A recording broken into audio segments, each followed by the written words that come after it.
Bill Paulsell was born in Miami, Florida in 1935.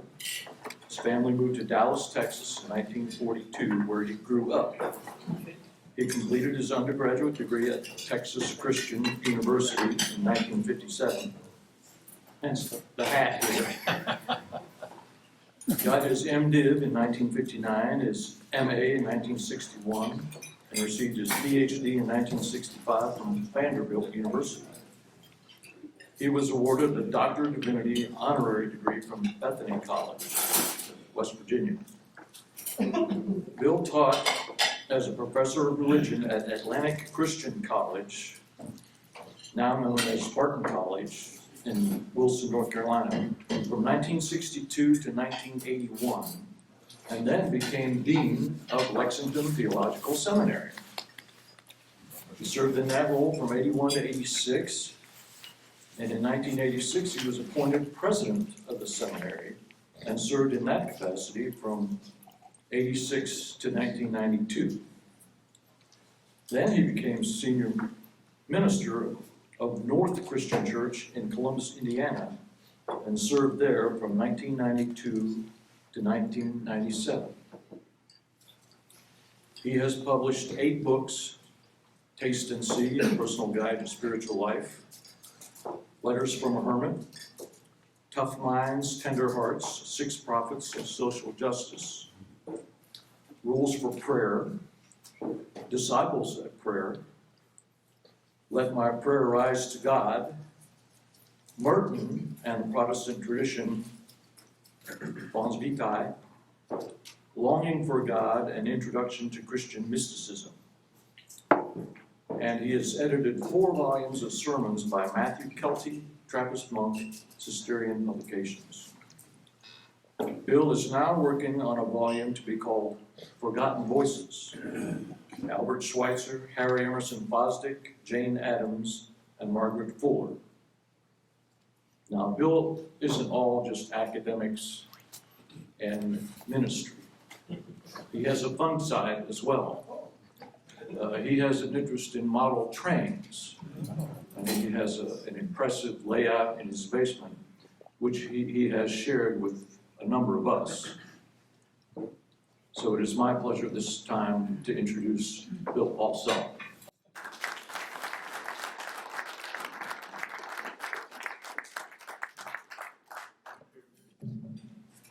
Well, he just gave half my speech.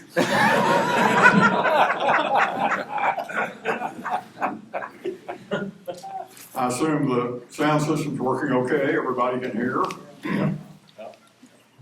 An old guy about my age went walking in the woods and he came upon a frog.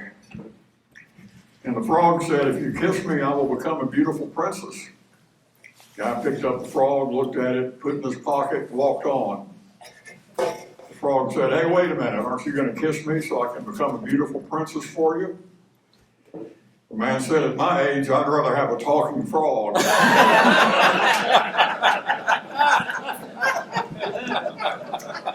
The Georgia Highway Patrolman pulled over a speeder, walked up to his car and said, "Do you have any ID?" The man said, "About what?" Some of you in this room may have known Frank Rose. Frank Rose, that ring any bells for anybody? He was the president of Transylvania. When he became president of Transylvania, the place really needed money desperately.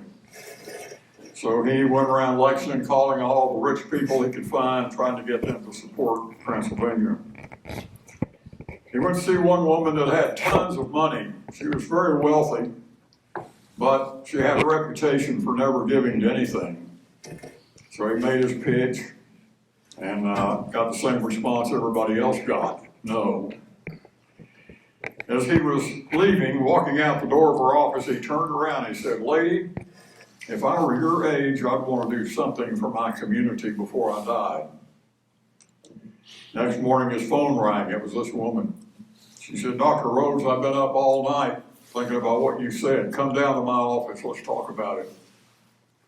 Frank said, "No, you come down to my office." As she walked in the door, she said, "Dr. Rose, how much do I have to give to Transylvania to be sure I go to heaven?" Frank said to me, "Bill, that was one of the greatest temptations of my life."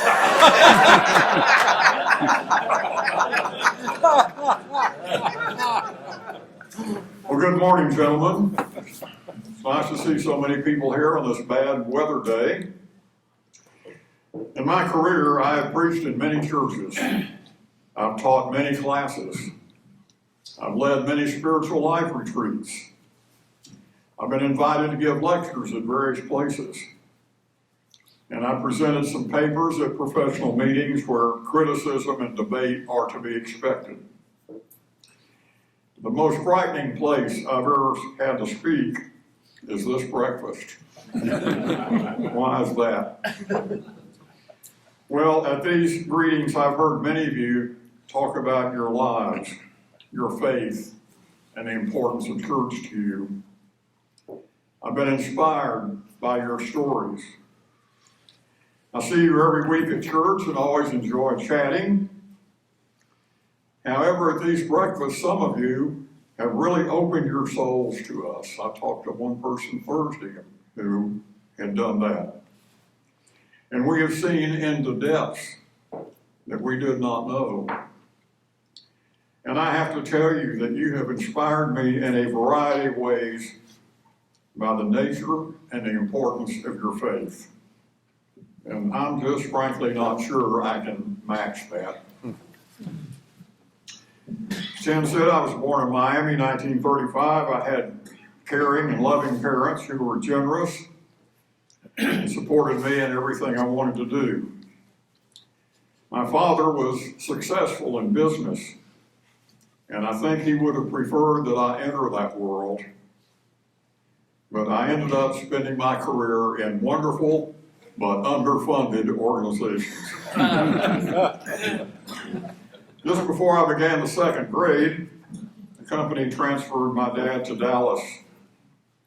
My parents were Methodist, and so the first Sunday we were there, we drove out to a Methodist church somebody had recommended to us, only to find that it was under construction.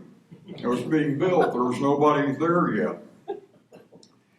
On the way home, we passed the Preston Road Christian Church. And Dad said, "I've heard of these people. Let's go here today and we'll look for the Methodists next Sunday." Well, it turned out that the couples class was having a picnic that afternoon. And my parents and my sister and I were all invited. My parents had a wonderful time at that picnic. We never did look for the Methodist again. That is how I became a disciple. Now, I've thought about that an awful lot. Was that pure chance, or was that the Holy Spirit? Looking back over my life now, I know it was not pure chance. I've had a wonderful life and a wonderful career in the Christian Church Disciples of Christ, and I'm very grateful for it. I graduated from high school in Dallas in 1953 and traveled 35 miles west to Fort Worth to enter Texas Christian University. Go Frogs, we're 10-0. We're playing Texas tonight on the ABC channel. There you go. It was my goal to prepare for the ministry, so I decided to major in religion. Meanwhile, during my freshman year, Dad's company transferred him to the home office in New York. That meant no more weekend trips to Dallas to get my laundry done every weekend. I received what I would call a pretty fair education at TCU. I grew intellectually and religiously. However, when I finally reached graduate school at Vanderbilt, I discovered that my classmates had read many great books and classics that I had not known. And these books had influenced them significantly. And I've always been resentful about TCU that I was not guided into that world that I knew so little about. I had to play catch up. In fact, I'm still playing catch up. During my sophomore and junior years at TCU, I did youth ministry in 2 different churches, after which I vowed I would never do it again. In my senior year, I was the pastor of the Christian church in Palmer, Texas. The natives called it Palmer. It was a town of 647 souls, about 30 miles south of Dallas. The people were wonderful to me, and it was a fine experience. On a good day, we had 35 people at church. The best thing that happened at TCU was being introduced by a friend to Sally Atkins of Edinburgh, Texas.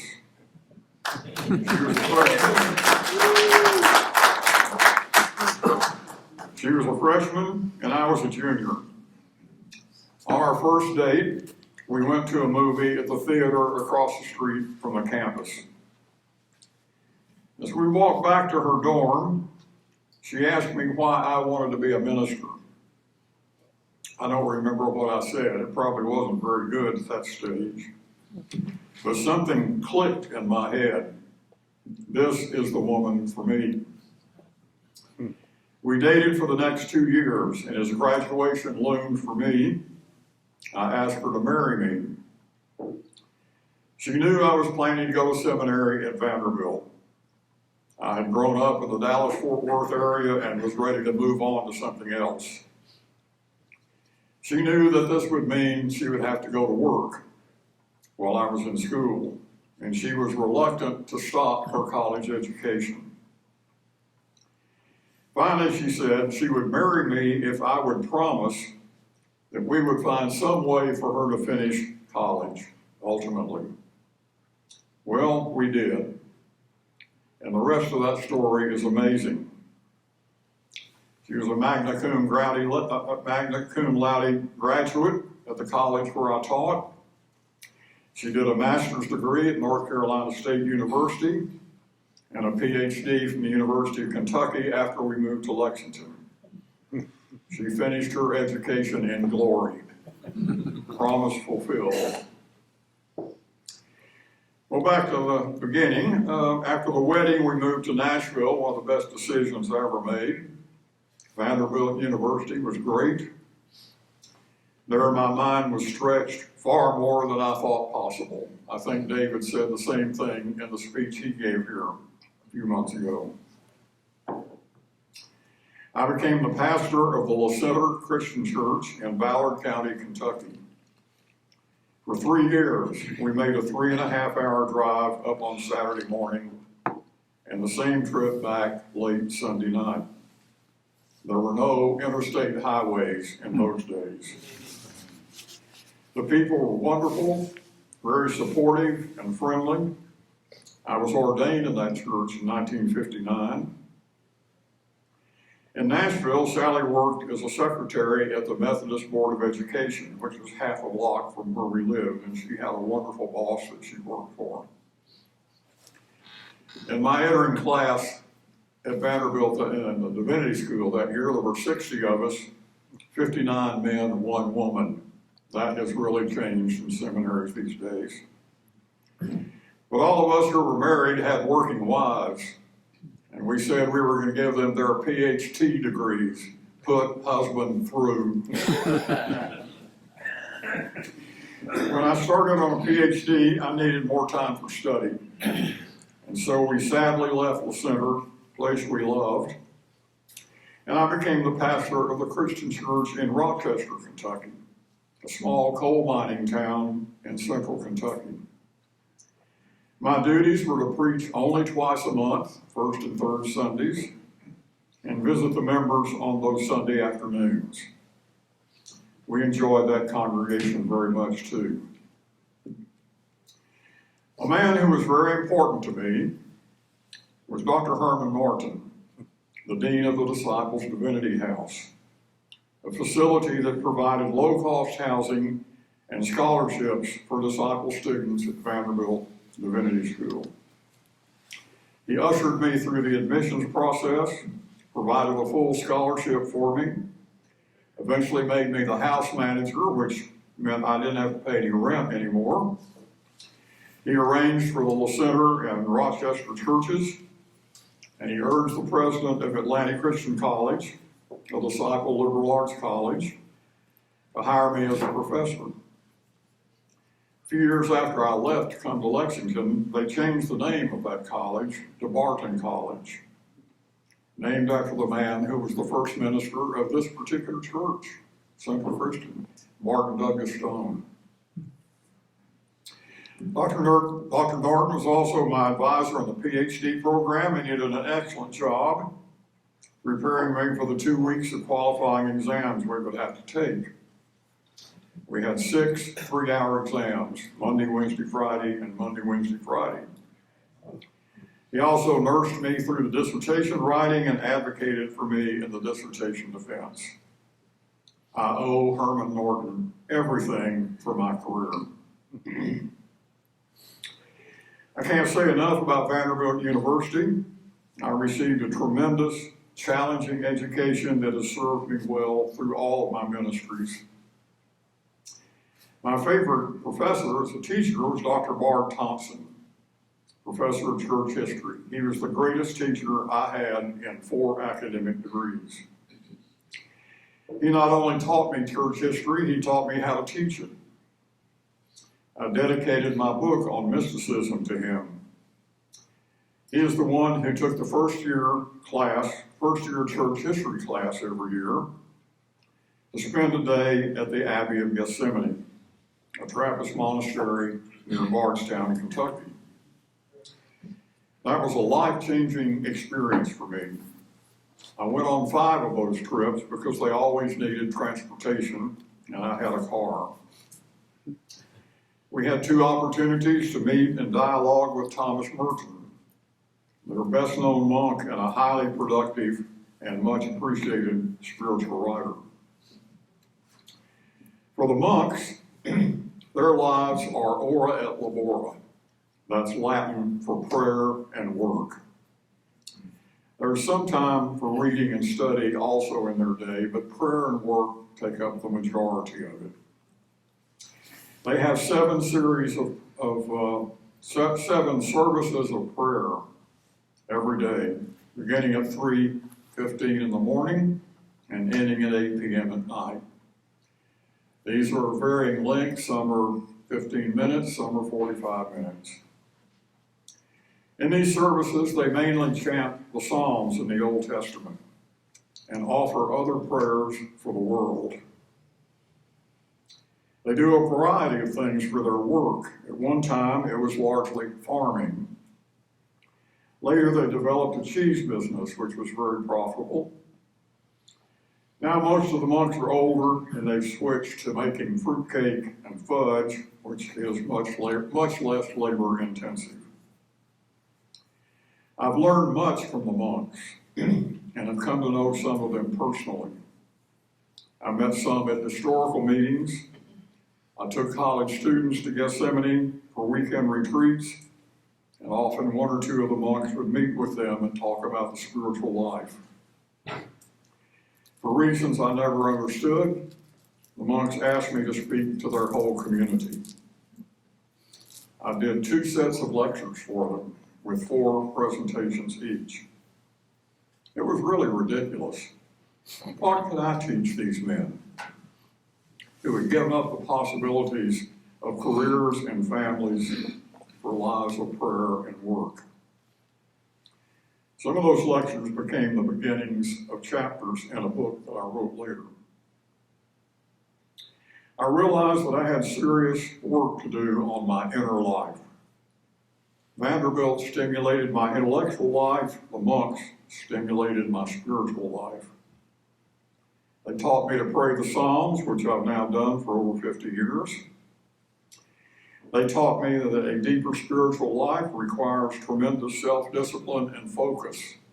I'm still working on that. I realized that there's really nothing more important for a Christian than recognizing the presence of God in his or her life and what God is doing in that life. When that happens, everything else falls into place.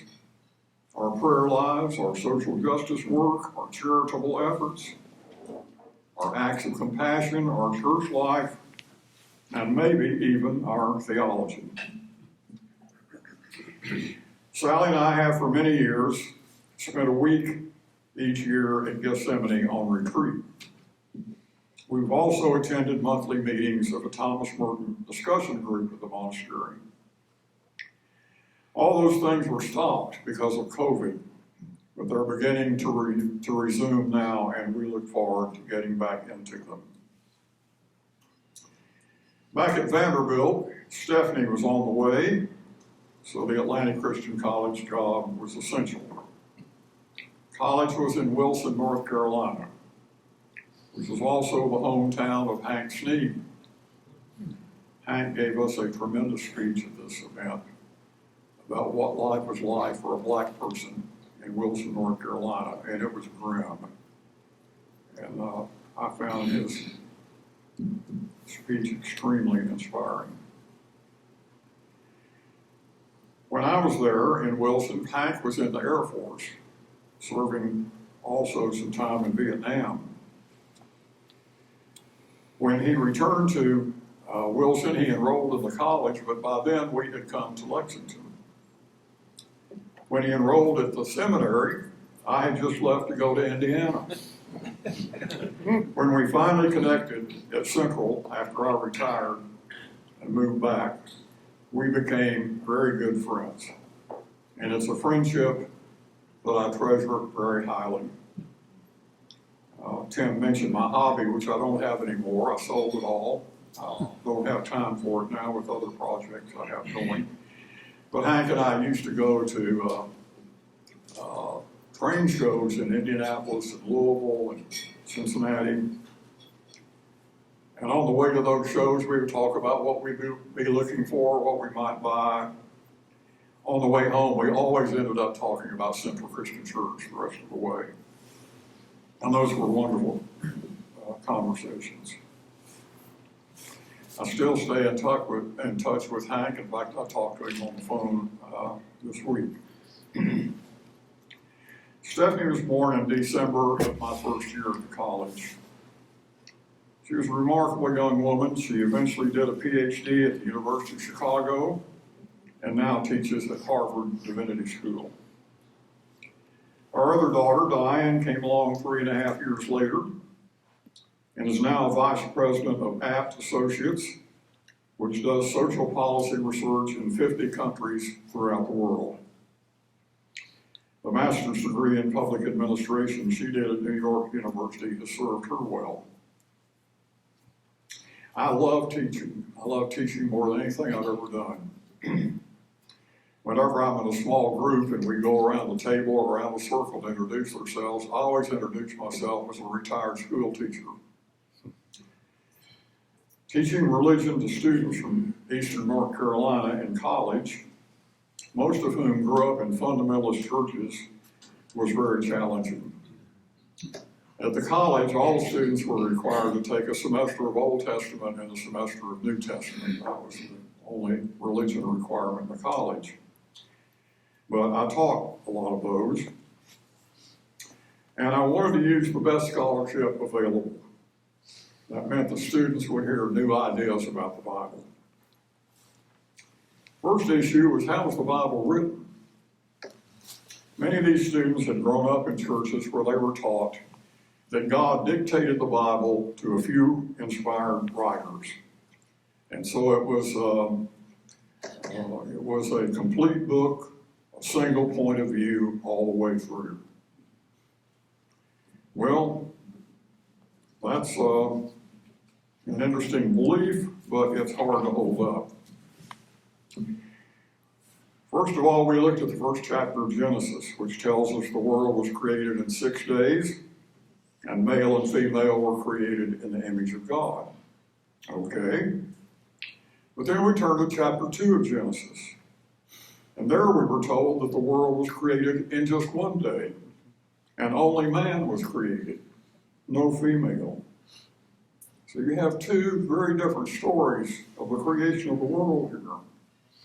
What does that tell you? Well, there must be two different writers at work here. Each had a different perspective on what they were writing about. Neither one of these, of course, really knew how the world was created. They didn't know anything about the Big Bang or evolution or how many billions of years it took for the earth to cool before it would support life. The Bible is about faith. It is not about science. I had two student reactions to pointing out these differences. Some, with no hesitation, said I was going straight to hell. Well, I didn't know you could go to hell for reading verses out of the Bible. So I could. One student told me he sat on the back row in class and prayed for me the whole class time. I thanked him. The other reaction was from some of the more thoughtful students. They said, we've grown up in our churches. Why didn't we hear these things then? Good question. Teaching new ideas to students was exciting for me.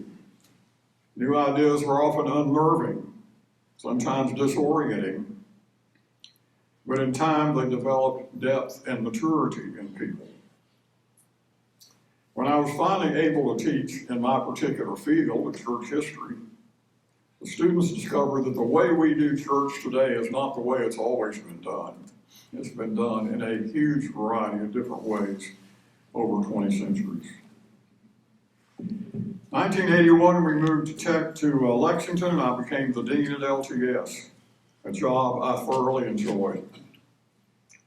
When the word started going around that I would be the new dean, a friend of mine, Lee Keck, who later became the dean of Yale Divinity School, told me a story about an incident at Columbia University in the 1960s during the Vietnam protest era. The students had taken over the administration building. They wouldn't let anybody in, they wouldn't let anybody out. They finally sent out a message and said, we will negotiate with no one lower than a dean. And in time, the faculty sent back a message that said, there is no one lower than a dean.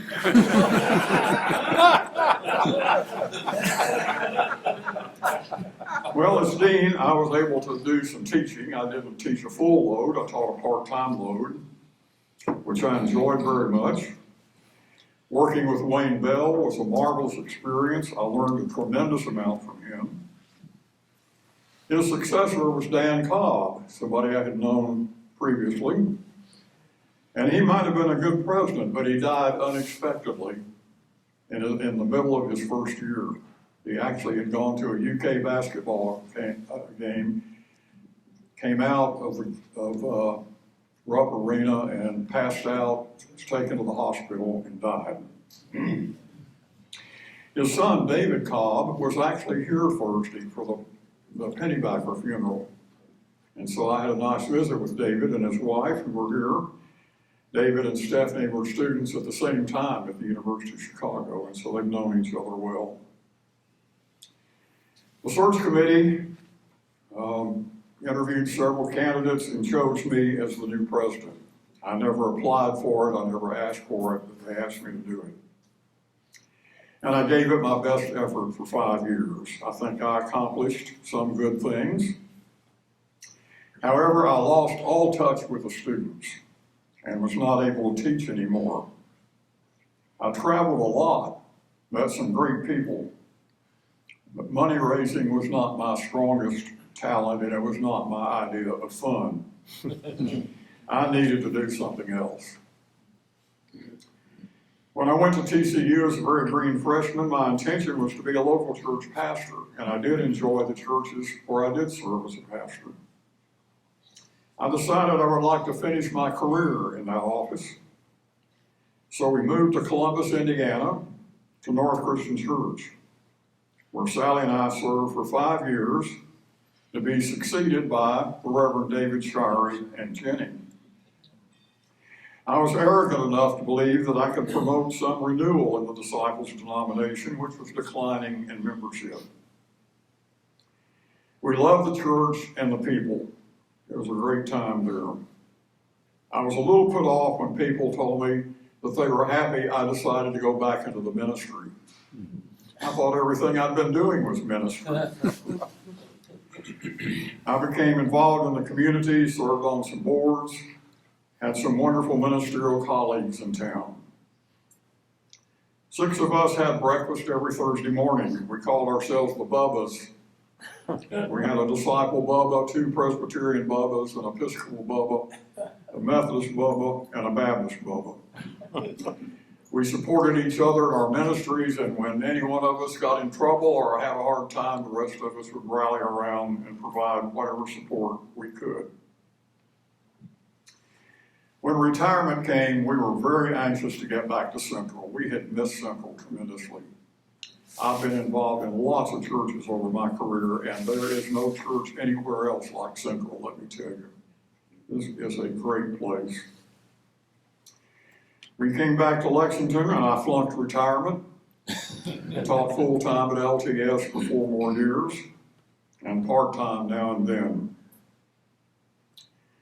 Now, I'm not mentioning one of the things that I'm supposed to mention in this speech, and that was the bad times. Those times in our family have been health issues. 3 of us have had some form of cancer. One member had a terrible allergy problem that caused her skin to break out all over her body in painful rashes that sometimes affected her mentally. That was finally resolved after going through a number of doctors and finally finding the right one in Chicago. We just loved one another through the crises, served each other as best we could, and were thankful for each other. We have a wonderful family. I am having a wonderful life. I've been able to do everything I wanted to do. Serve as a pastor, a professor, a dean, a writer of books and articles. I have the finest family anyone can have, and the finest wife anyone can have. Sally has supported and helped me in everything I wanted to do, and I've supported her in her academic journey and her work with women on the regional staff of the Christian Church in Kentucky.